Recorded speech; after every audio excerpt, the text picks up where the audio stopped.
Meu nome é Natalie Parker. Eu tinha 24 anos na noite em que meu futuro inteiro foi deixado na minha porta dentro de um bebê conforto molhado pela chuva. 10 anos depois, eu estava sentada em uma sala de tribunal de família, com as mãos tão apertadas que meus dedos doíam, ouvindo meus próprios pais jurarem diante do juiz que eu tinha roubado uma criança da verdadeira família dela. Minha irmã estava sentada do outro lado da sala, usando um vestido delicado com estampa floral, chorando exatamente nos momentos certos, interpretando o papel de uma mãe devastada que ela nunca tinha sido. Meus pais estavam atrás dela, concordando com a cabeça como se aqueles últimos 10 anos nunca tivessem acontecido, como se eles não tivessem sido as mesmas pessoas que me disseram: agora ela é sua responsabilidade, quando eu liguei desesperada segurando um bebê de apenas 3 meses nos braços. O advogado deles me descreveu como uma pessoa controladora, egoísta e incapaz de continuar criando a menina que me chamava de mãe. Eu não interrompi. Não chorei. Apenas esperei. Então meu advogado entregou ao juiz uma pasta lacrada. O silêncio tomou conta da sala quando ele abriu o documento. A expressão dele mudou antes mesmo de chegar à terceira página. Ele olhou por cima dos óculos para minha irmã, depois para meus pais e, por fim, voltou os olhos para mim. Você tem certeza de que eles sabem o que está aqui dentro? Perguntou ele. Eu apenas fiz um pequeno sinal com a cabeça. O rosto da minha irmã perdeu toda a cor. Minha mãe apertou a bolsa com força, como se aquilo pudesse protegê-la. Meu pai finalmente deixou de parecer tão confiante, porque naquela pasta não havia apenas provas de abandono. Havia algo muito pior, a prova de que tudo tinha sido planejado. Um plano que eles nunca imaginaram que eu descobriria. Antes de contar o que estava dentro daquela pasta e o que aconteceu depois que o juiz fez aquela pergunta, me diga, que horas são aí onde você está? De onde você está assistindo? Quero saber até onde essa história chegou, porque em algum lugar existe alguém que precisa lembrar que o amor não é definido apenas pelo sangue. Ele é mostrado por quem permanece quando tudo fica difícil. 10 anos antes, eu tinha acabado de chegar em casa depois de um turno de 12 horas no Memorial Hospital, onde eu trabalhava como enfermeira pediátrica. Eu estava completamente exausta, ainda usando meu uniforme, com alguns fios de cabelo escapando do coque, enquanto meu jantar esfriava na mesa da sala. Naquela época, meu namorado tinha deixado uma mensagem de voz falando sobre apartamentos que estávamos vendo, planos para o fim de semana e a vida que imaginávamos construir juntos. Lembro de ouvir aquela mensagem enquanto abria a porta de casa, sorrindo cansada, porque pela primeira vez em muito tempo tudo parecia estar seguindo um caminho tranquilo. Então a campainha tocou. No começo, ignorei. A chuva caía forte naquela noite fria de outubro, deixando as luzes da varanda embaçadas e fazendo a rua parecer completamente vazia. Mas a campainha tocou novamente, dessa vez por mais tempo. Quando abri a porta, vi um bebê conforto colocado sobre o tapete da entrada, parcialmente coberto por uma manta rosa fina que já estava encharcada pela chuva. Por alguns segundos, achei que fosse algum engano. Então o bebê se mexeu lá dentro, abriu a pequena boca e soltou um choro de fome que atravessou meu peito. Ao lado do bebê havia um bilhete dobrado. Eu reconheci a letra imediatamente. Era a caligrafia da minha irmã Amanda. No papel estava escrito: o nome dela é Lily. Eu não consigo fazer isso. Por favor, cuide dela. Me desculpe. Era só isso. Nenhuma explicação, nenhuma ligação, nenhum aviso. Eu olhei para os dois lados da rua, chamando pelo nome da Amanda no meio da chuva, mas não havia ninguém. Liguei para o celular dela 12 vezes seguidas, mas todas as chamadas caíam direto na caixa postal. Minhas mãos tremiam tanto que eu mal conseguia carregar o bebê conforto para dentro de casa. A pequena Lily tinha cheiro de fórmula, chuva e medo. A primeira pessoa que liguei depois foi para os meus pais, porque, mesmo naquele momento, eu ainda acreditava que família significava que alguém apareceria quando tudo desmoronasse. Minha mãe atendeu. Quando contei o que tinha acontecido, houve um longo silêncio do outro lado da linha. Então ela disse: nós avisamos a Amanda para não ter esse bebê. Meu pai pegou o telefone em seguida. A voz dele estava fria, sem qualquer emoção. Ela deixou a criança com você. Agora ela é sua responsabilidade. Eu ainda lembro da minha resposta. Ela é sua neta. Minha mãe respondeu: nós nunca pedimos por isso. e desligou. Naquele instante, eu entendi uma coisa que demorou anos para aceitar: algumas pessoas só usam a palavra família quando isso é conveniente para elas. Eu não tinha berço, fraldas, leite, nem qualquer plano para o que faria dali em diante. Liguei para meu namorado e implorei para que ele passasse em uma loja 24 horas e comprasse algumas coisas para o bebê. Mas a resposta dele foi que eu deveria procurar os serviços sociais antes de acabar com a vida dos dois. Quando eu disse que não conseguia simplesmente entregar minha sobrinha para desconhecidos no meio da madrugada, ele ficou em silêncio por alguns segundos e respondeu: "Então não espere que eu fique." Na manhã seguinte, eu tinha perdido meu namorado, o futuro que eu imaginava e todas as ilusões que ainda tinha sobre meus pais. Fui até um supermercado com os tênis completamente molhados, segurando Lily contra o peito, enquanto uma senhora no caixa me ajudava a escolher fórmula infantil, mamadeiras, fraldas e lenços. Aquela primeira semana foi apenas uma questão de sobreviver. Aprendi a preparar mamadeiras às 3 da manhã pesquisando tudo pelo celular enquanto tentava não acordar a casa inteira. Eu dormia no sofá ao lado de uma gaveta de cômoda improvisada com cobertores, porque ainda não tinha dinheiro para comprar um berço. Fiz um boletim sobre o desaparecimento da Amanda, mas os policiais disseram que ela não era considerada desaparecida se tinha escolhido ir embora por vontade própria. Também procurei um advogado especializado em família, e ele explicou que conseguir uma guarda temporária exigiria mais dinheiro do que eu tinha guardado. Então comecei a cortar tudo o que não era essencial. Vendi minha câmera, cancelei minha academia, reduzi minhas compras do mercado pela metade e parei de comprar café pela manhã. Cada centavo agora tinha um destino: uma bebê que não tinha mais ninguém. Houve noites em que Lily chorava até o amanhecer e eu me sentava no chão do banheiro perguntando a mim mesma se eu realmente conseguiria continuar. Uma vez, cheguei a pesquisar informações sobre lares temporários. Fiquei olhando para o botão de ligação na tela enquanto ela dormia no quarto ao lado. Mas então ouvi um pequeno suspiro dela durante o sono. Fechei aquela página. Voltei até ela, segurei sua pequena mão e sussurrei: "Eu ainda não sei como ser sua mãe, mas sei que nunca vou abandonar você também." O primeiro ano quase me destruiu, mas também me transformou em alguém que eu nunca imaginei que poderia ser. Eu saí do meu pequeno apartamento de um quarto e fui morar em um lugar mais barato, com 2 quartos, mais perto do hospital. As paredes eram finas, o carpete era antigo e uma das portas dos armários da cozinha nunca fechava direito. Mas, para mim, aquele lugar parecia uma mansão, porque pela primeira vez Lily tinha um quarto só dela. Meus colegas de trabalho organizaram um pequeno chá de bebê improvisado na sala de descanso.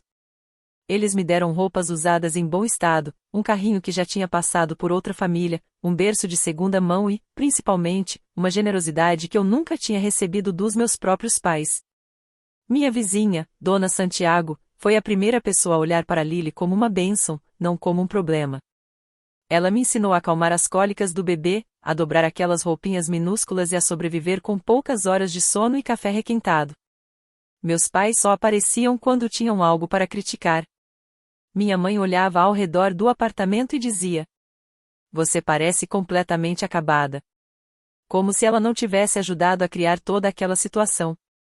Meu pai quase nunca pegava Lily no colo. Ele perguntava se eu tinha alguma notícia da Amanda, mas não porque estivesse preocupado com a filha dela. Ele só parecia incomodado porque aquele problema da família ainda não tinha desaparecido. Quando Lily completou 1 ano, meus pais disseram que tinham outro compromisso e não poderiam ir à comemoração. Foi Dona Santiago quem fez o bolo. Lily ficou toda suja de cobertura, com o rosto cheio de glacê, enquanto 5 pessoas batiam palmas como se ela tivesse acabado de conquistar o mundo. Naquela noite, enquanto eu limpava os restos de bolo da cadeirinha dela, percebi uma coisa: eu não estava mais cuidando de Lily apenas porque era minha obrigação. Eu estava cuidando dela porque meu coração já tinha escolhido. Os anos seguintes foram feitos de pequenas rotinas que se tornaram momentos preciosos. Lily primeiro me chamou de Anana, depois de a mamãe Nana e, quando finalmente entendeu o verdadeiro significado daquela palavra, passou a me chamar simplesmente de mãe. Eu guardava uma caixa de lembranças debaixo da cama. Dentro dela estava o bilhete que Amanda deixou naquela noite, a pulseirinha do hospital de Lily, cartões de aniversário, desenhos da escola e cartas que escrevi para Amanda, mas nunca enviei porque não tinha nenhum endereço para onde mandar. Nessas cartas, eu contava tudo. falava sobre o dia em que Lily deu os primeiros passos, sobre quando teve catapora, quando aprendeu a escrever o próprio nome e até sobre a vez em que chorou porque uma colega disse que famílias deveriam ser parecidas umas com as outras. Eu nunca soube se Amanda merecia receber aquelas lembranças, mas queria que, algum dia, Lily soubesse que eu nunca escondi a verdade dela. Quando Lily começou o jardim de infância, aceitei um cargo como enfermeira escolar para conseguir voltar para casa mais cedo. Eu deixei de lado a possibilidade de crescer mais dentro do hospital, mas ganhei algo que dinheiro nenhum poderia comprar: tardes ajudando com as lições de casa, noites de sexta assistindo filmes em cabanas feitas de cobertores e domingos preparando panquecas em formato de corações tortos. Lily jogou softball na infância durante uma temporada. Ela passou boa parte dos jogos desenhando flores na terra perto da segunda base, mas eu estava lá, torcendo por ela como se cada partida fosse a final de um campeonato. Ela gostava de arte mais do que de esportes, de ciência mais do que de bonecas e de torta de maçã mais do que de bolo de aniversário. Todos os anos, no aniversário daquela noite em que ela chegou à minha porta, nós plantávamos alguma coisa pequena em um vaso na varanda. Manjericão, margaridas, tomates, qualquer coisa que tivesse raízes. Eu dizia a ela que algumas famílias também cresciam em lugares inesperados. Quando tinha 5 anos, Lily desenhou nós duas dentro de um grande coração vermelho e escreveu: Família do coração. Eu chorei na cozinha, longe dos olhos dela, mas aquela felicidade não conseguia apagar completamente a sombra que ainda existia na nossa história. Às vezes, Lily perguntava: por que minha primeira mamãe não ficou comigo? Eu sempre respondia com cuidado: ela não estava preparada, querida. Isso nunca foi culpa sua. Em outros momentos, ela perguntava: ela vai voltar? E eu dizia: eu não sei. Eu achava que estava protegendo minha filha sendo honesta. O que eu não sabia era que, longe de nós, Amanda já tinha começado a reconstruir a própria vida. Eu não sabia que meus pais tinham encontrado ela anos antes e esconderam isso de mim. E eu jamais imaginaria que, certa noite, quando Lily tinha 9 anos, Amanda encontraria uma foto antiga no Facebook do primeiro dia de escola dela, curtiria a publicação e removeria a curtida poucos minutos depois. Fiquei olhando aquela notificação por um longo tempo, sentindo um frio estranho no estômago. Algumas tempestades chegam fazendo barulho. Outras começam com um simples clique silencioso. 3 semanas depois daquela notificação, Amanda me ligou. A voz dela parecia diferente. Mais madura, mais calma, mas havia algo ensaiado na maneira como ela falava que me deixou desconfortável. Ela disse que estava na cidade e queria conversar comigo. Eu não contei nada para Lily. Ainda não. Encontrei Amanda em uma cafeteria enquanto Lily estava na escola. Por um instante, vê-la entrando pela porta foi como olhar para uma desconhecida usando o rosto da minha irmã. Ela tinha 32 anos agora. Estava elegante, tranquila, usando um casaco bem cortado, uma bolsa cara e o cabelo em um corte curto perfeitamente arrumado. Ela chorou antes de mim. Disse que estava sóbria havia 7 anos, que tinha terminado o tratamento de recuperação, conquistado um diploma em design, se casado com um homem chamado Thomas e passado anos se arrependendo daquela noite em que deixou Lily comigo. Então ela disse: deixar Lily na sua porta foi a única decisão certa que eu tomei durante a pior fase da minha vida. Uma parte de mim sentiu raiva por ela conseguir transformar aquilo em algo tão bonito com poucas palavras. Mas outra parte queria acreditar nela, porque Lily merecia conhecer a verdade e ter a chance de curar as feridas que carregava. Mostrei fotos para Amanda. O primeiro dentinho de Lily, seu primeiro Halloween, o primeiro dia de escola, apresentações de arte, feiras de ciências, o sorriso sem os dentes da frente e as panquecas bagunçadas que fazíamos aos domingos.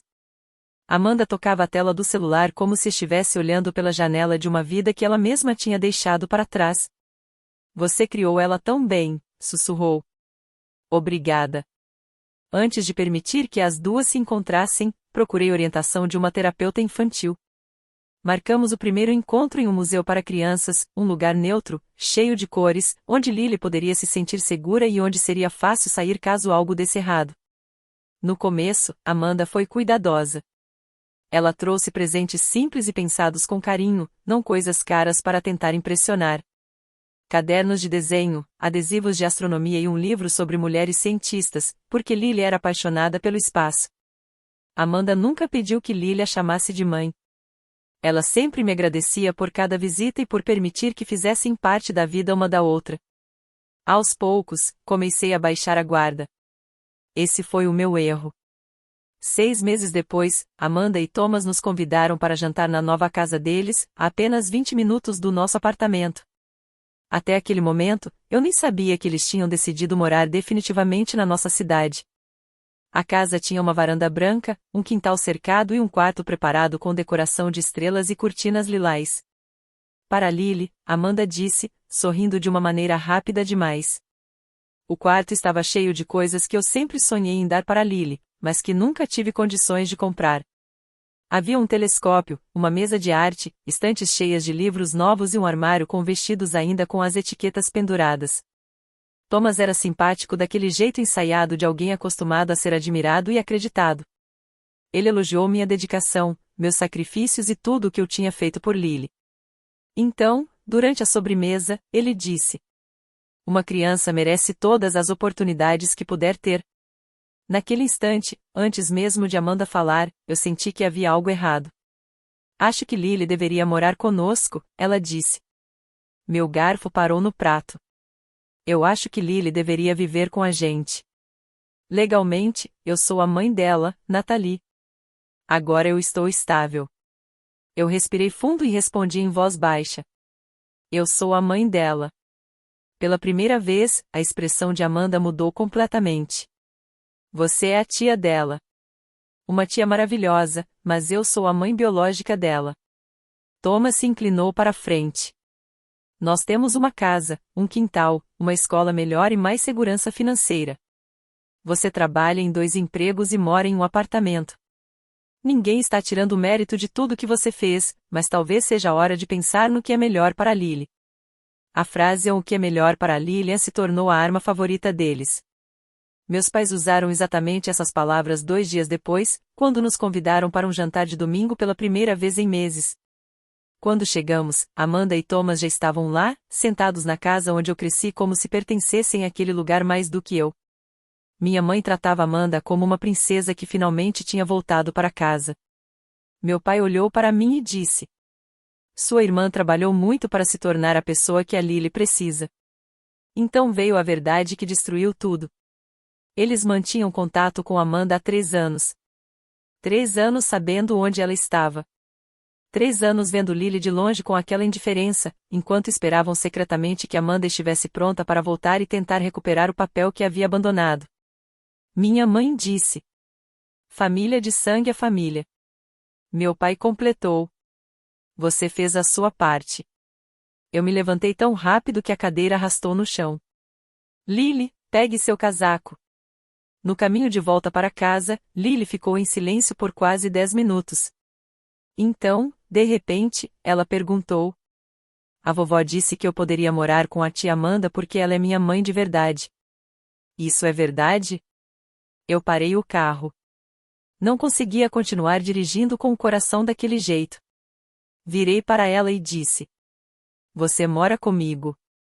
Você é minha filha em todos os sentidos que realmente importam." "Eu prometo." Ela levantou o dedo mindinho.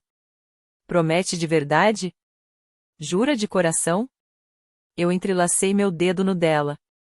"Juro." Naquela noite, encontrei Lily chorando enquanto dormia, sussurrando: "Não me leve embora." Fiquei sentada ao lado da cama dela até o sol nascer.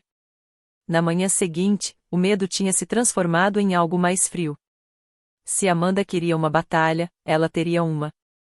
Mas eu não lutaria usando mentiras ou crueldade. Eu lutaria com cada comprovante, cada documento, cada registro e cada verdade que eles achavam que eu estava cansada demais para guardar. A carta oficial chegou em uma quinta-feira à tarde.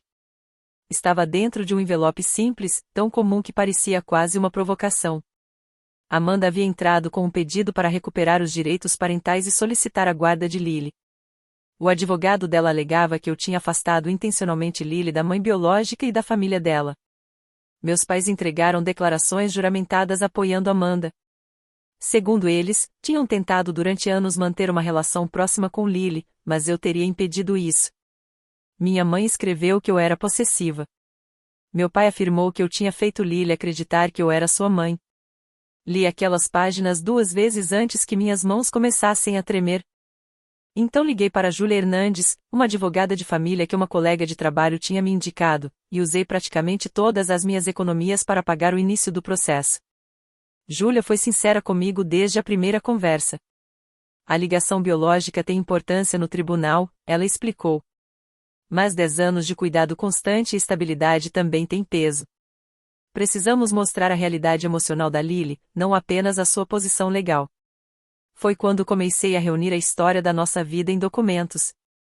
Registros escolares, formulários médicos, anotações de terapia, fotos de aniversários, recibos de creche, relatórios de reuniões com professores e fichas de emergência onde meu nome aparecia em todos os campos importantes.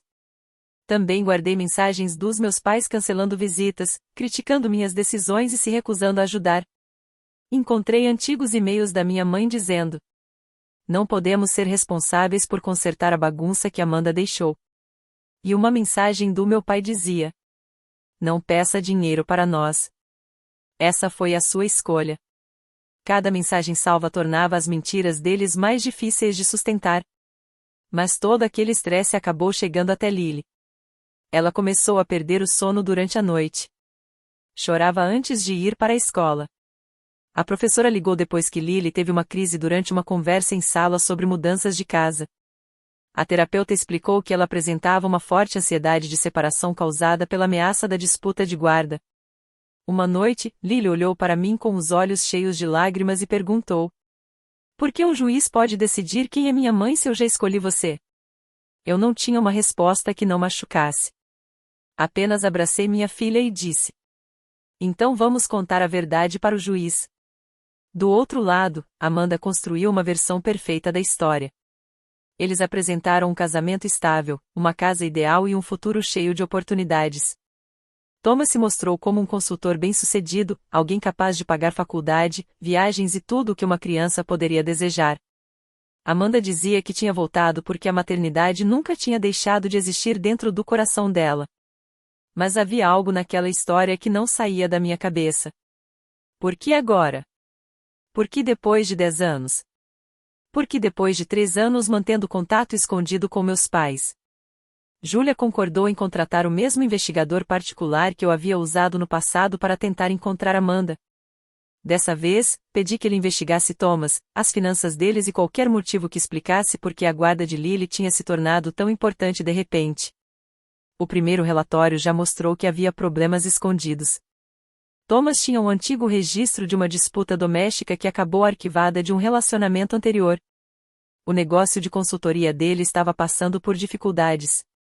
A casa onde moravam tinha uma grande dívida hipotecária e credores haviam iniciado 2 cobranças recentes contra eles. Mas então o investigador encontrou algo ainda mais preocupante. Thomas tinha feito buscas em bancos de dados pagos, arquivos de redes sociais e registros jurídicos. Ele estava procurando pelo pai biológico de Lily.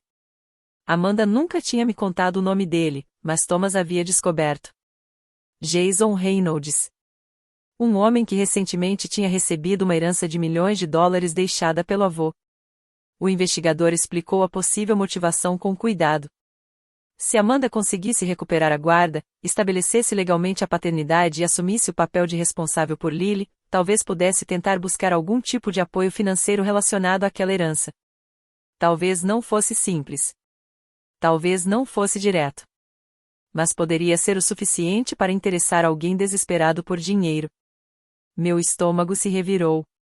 Aquilo não era uma mãe tentando recuperar o tempo perdido. Era uma estratégia. Então veio a descoberta mais dolorosa.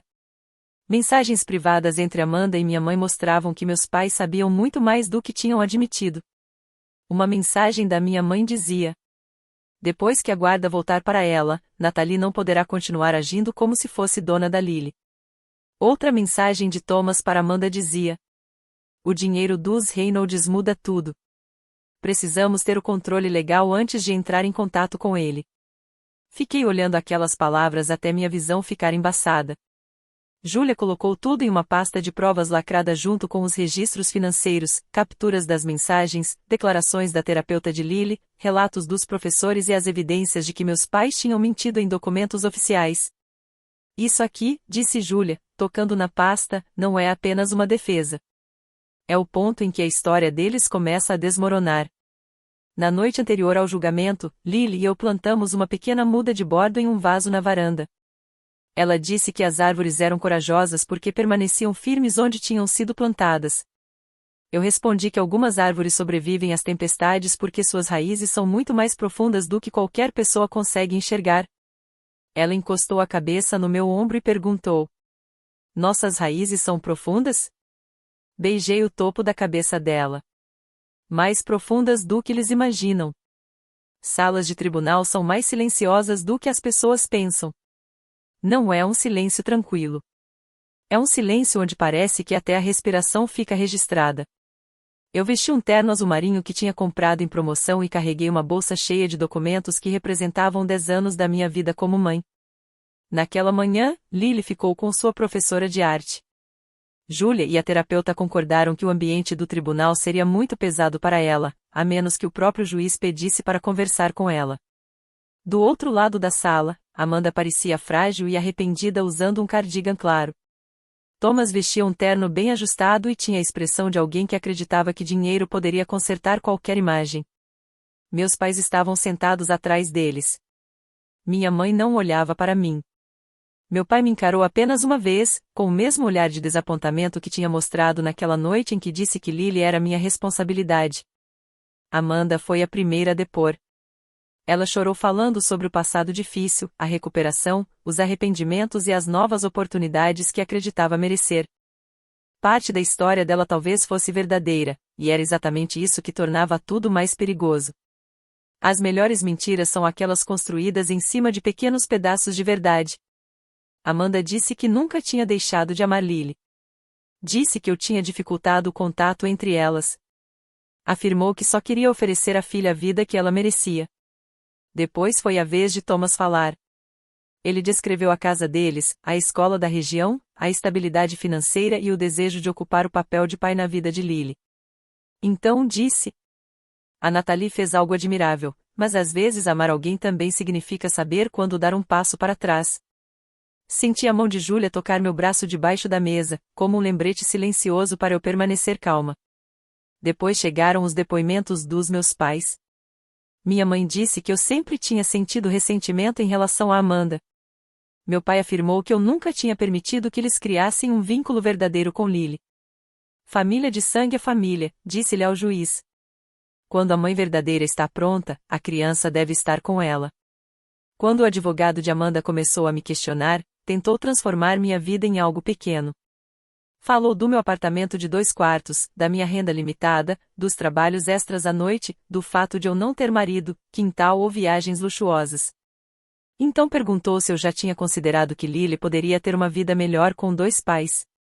Eu respondi: Eu penso no que Lily precisa todos os dias há 10 anos. Ela precisa de segurança, estabilidade e de alguém que nunca foi embora. Depois Júlia apresentou nossa parte do caso.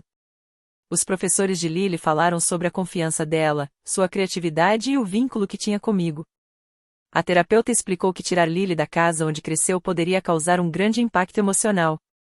Dona Santiago contou sobre as noites em que me ouviu andando pela casa tentando acalmar um bebê chorando e sobre as manhãs em que me via sair para trabalhar depois de dormir apenas algumas horas. Minha supervisora confirmou que eu tinha mudado minha trajetória profissional para conseguir atender às necessidades de Lily. Uma pessoa de cada vez, todos trouxeram à tona a verdade que minha família tentou esconder. Eu não tinha roubado Lily. Eu tinha criado Lily. Finalmente, Júlia pediu autorização para apresentar a pasta lacrada de provas. O juiz permitiu. Eu observei enquanto ele abria o documento. Página 1. O bilhete original deixado por Amanda naquela noite. Página 2. As mensagens dos meus pais recusando qualquer ajuda. Página 3. As provas de que eles mantiveram contato secreto com Amanda durante anos. Página 4. As conversas sobre Jason Reynolds. Página 5. Os registros das pesquisas que Thomas havia feito. Página 6. Os documentos mostrando as dívidas e problemas financeiros da casa deles. Página 7. As mensagens discutindo o momento certo, a guarda e o controle legal sobre Lily. O juiz parou de ler. Então levantou os olhos. Seu olhar passou por Amanda, Thomas e meus pais. Vocês têm ideia do que existe dentro dessa pasta? Perguntou ele a Julia, mas seus olhos permaneceram em mim. Eu apenas fiz um pequeno sinal de confirmação. Amanda sussurrou. O que é isso? Thomas se inclinou em direção ao próprio advogado, ficando visivelmente tenso. O rosto do meu pai mudou primeiro. Não parecia culpa. Parecia alguém tentando entender como a situação tinha saído do controle. O juiz chamou os dois advogados para uma conversa reservada. A sala inteira ficou em silêncio. Quando eles voltaram, a voz do juiz estava diferente. Já não havia paciência. Senhora Morgan, disse-lhe olhando para Amanda, a senhora sabia que seu marido estava investigando o pai biológico de Lily, especialmente depois que esse homem recebeu uma herança significativa? Amanda abriu a boca, hesitou e respondeu.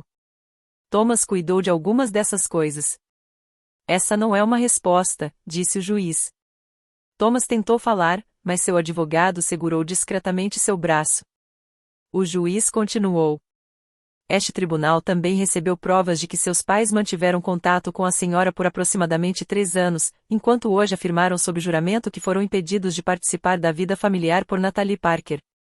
Essa é uma contradição extremamente séria. Minha mãe começou a chorar. Meu pai então disse. Estávamos protegendo a privacidade da Amanda. A expressão do juiz ficou mais séria. Vocês estavam sob juramento. Então Julia começou a apresentar as mensagens. Mostrou as conversas em que meus pais tratavam Lily como uma espécie de vantagem para conseguir o que queriam. Mostrou a mensagem em que Thomas dizia que a herança dos Reynolds poderia resolver todos os problemas deles. E mostrou a resposta de Amanda. Somente se a guarda estiver no meu nome primeiro. Foi naquele momento que Amanda desmoronou. Não foi uma cena dramática. Ela simplesmente pareceu perder toda a força, como se tivesse encolhido por dentro. Eu só queria conhecer minha filha, disse ela em voz baixa. Mas Thomas disse que precisávamos de segurança. Ele disse que Natalie nunca dividiria o controle. Controle? O juiz repetiu a palavra lentamente. Não relacionamento. Controle. Aquela palavra pareceu uma sentença antes mesmo da decisão final ser anunciada. O juiz suspendeu a audiência por 40 minutos. Durante esse tempo, ninguém falou. Amanda ficou olhando para a mesa. Thomas encarava o celular até que seu advogado pediu que ele guardasse o aparelho. Minha mãe murmurava orações baixas. Meu pai olhava para mim com raiva, como se eu tivesse cometido uma traição por simplesmente guardar provas da traição deles. Quando a audiência voltou, o juiz começou a resumir tudo o que tinha acontecido de uma maneira calma, mas firme. Ele reconheceu a recuperação de Amanda, mas deixou claro que a honestidade era essencial naquele processo. Falou sobre a possível motivação financeira de Thomas, sobre os depoimentos contraditórios dos meus pais e sobre todas as evidências mostrando que o lar emocionalmente seguro de Lily sempre tinha sido comigo. Então veio a decisão. O pedido de guarda feito por Amanda está negado. Minha guarda permaneceria válida, com possibilidade de avançar para a guarda permanente. Amanda teria apenas direito a visitas supervisionadas e limitadas por meio de um programa de acompanhamento familiar, condicionadas à continuidade de terapia e à apresentação completa da verdade sobre os fatos. Thomas ficou proibido de ter contato com Lily até uma nova avaliação do caso. Meus pais também perderam o direito de visitas sem supervisão e foram avisados de que novos depoimentos falsos poderiam gerar uma revisão legal. Minha mãe começou a chorar. Meu pai parecia menor do que eu já tinha visto em toda a minha vida. Thomas se levantou rápido demais, derrubando a cadeira para trás, e seu advogado imediatamente mandou que ele se sentasse. Amanda virou para mim com o rosto molhado pelas lágrimas. Natalie, por favor. Eu nunca quis que chegasse a esse ponto. Eu olhei para ela e respondi. Chegou a esse ponto no momento em que você tratou Lily como algo que poderia recuperar quando sua vida finalmente ficou conveniente. Do lado de fora do tribunal, meus pais tentaram me impedir de ir embora. Minha mãe disse. Nós ainda somos os avós dela. Eu respondi. Vocês estavam dispostos a causar uma dor enorme nela apenas para vencer essa disputa. Meu pai perdeu a calma. Você acha que é melhor do que nós? Olhei para as portas do tribunal, para a luz do sol do outro lado, e respondi. Não. Eu só acho que eu fiquei. Então fui embora antes que eles pudessem tirar mais um segundo de paz de mim. Quando busquei Lily naquela tarde, ela estava sentada na mesa da cozinha da professora de arte, fingindo que estava concentrada em colorir o desenho de um jardim. Mas no momento em que me viu na porta, o lápis parou no ar. Ela procurou alguma resposta no meu rosto antes mesmo de levantar, como se tentasse descobrir o resultado da decisão antes que eu dissesse qualquer palavra. Eu ainda vou morar com você? A voz dela saiu tão baixa que quase não parecia a dela. Me ajoelhei na frente dela e segurei suas duas mãos. Pela primeira vez em semanas, consegui sorrir sem que o medo estivesse escondido atrás daquele sorriso. Sim, meu amor. O juiz disse que você vai continuar comigo. Por um segundo, ela ficou completamente parada. Então todo o corpo dela desabou nos meus braços, e ela me abraçou com tanta força que senti seus dedos apertando minha jaqueta. Você prometeu, ela sussurrou no meu ombro. Você prometeu de mindinho. Fechei os olhos e apertei minha filha ainda mais forte. E dessa vez, eu cumpri a promessa. Naquela noite, nós não fizemos nenhuma grande comemoração. Pedi uma pizza, comprei um pequeno pote de sorvete de chocolate e deixei Lily escolher o filme. No fim, nenhuma de nós prestou muita atenção na tela. Ela foi se aproximando cada vez mais até praticamente estar sentada no meu colo, como se precisasse ter certeza de que ninguém conseguiria afastá-la enquanto ela estivesse bem perto de mim. Eu não contei todos os detalhes do tribunal para ela. Uma criança não precisa carregar todo o peso das traições e conflitos dos adultos. Mas contei a verdade que ela merecia saber. Disse que o juiz tinha ouvido tudo, que ele tinha entendido a situação e que nossa casa continuava sendo o nosso lar. Ela dormiu no sofá com a cabeça apoiada no meu braço e uma das mãos segurando minha manga. Fiquei ali por muito tempo depois que os créditos terminaram. Eu tinha medo de me mexer, medo de quebrar aquela paz que nós tínhamos lutado tanto para recuperar. Mas ganhar a batalha no tribunal não apagou tudo de uma hora para outra. Durante semanas, Lily ainda acordava assustada no meio da noite. Às vezes chorava porque tinha medo de Amanda ficar brava com ela. Outras vezes chorava porque se sentia culpada por não querer morar com a mãe biológica. E algumas vezes perguntava por que a vovó e o vovô tinham dito coisas que não eram verdade. Essas eram as perguntas mais difíceis, porque eu não podia protegê-la da realidade de que alguns adultos também fazem escolhas egoístas, mesmo quando tentam chamar isso de amor. Eu dizia: as pessoas podem ter ligação de sangue com você e ainda assim tomar decisões erradas. Mas isso não significa que as escolhas delas precisam decidir a sua vida. A terapeuta ajudou Lily a encontrar palavras para sentimentos que ela tinha guardado durante meses.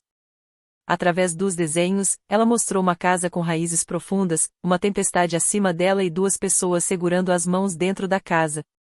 Quando a terapeuta perguntou quem eram aquelas pessoas, Lily respondeu: sou eu e a mamãe. A tempestade veio, mas a casa não caiu.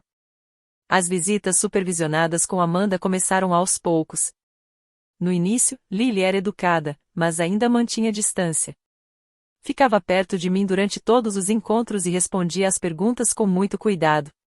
Amanda chorou algumas vezes, mas, para ser justa, ela parou de fazer com que aquelas lágrimas fossem responsabilidade de Lily. Thomas desapareceu quase imediatamente depois que a disputa pela guarda terminou. Quando a possibilidade de conseguir algum controle financeiro deixou de existir, o interesse repentino dele em ser pai também desapareceu. Aquilo machucou Amanda, mas também a obrigou a encarar a realidade. Meses depois, ela pediu para conversar comigo sozinha na mesma cafeteria onde tinha voltado à minha vida pela primeira vez. Dessa vez, ela parecia diferente. Menos perfeita.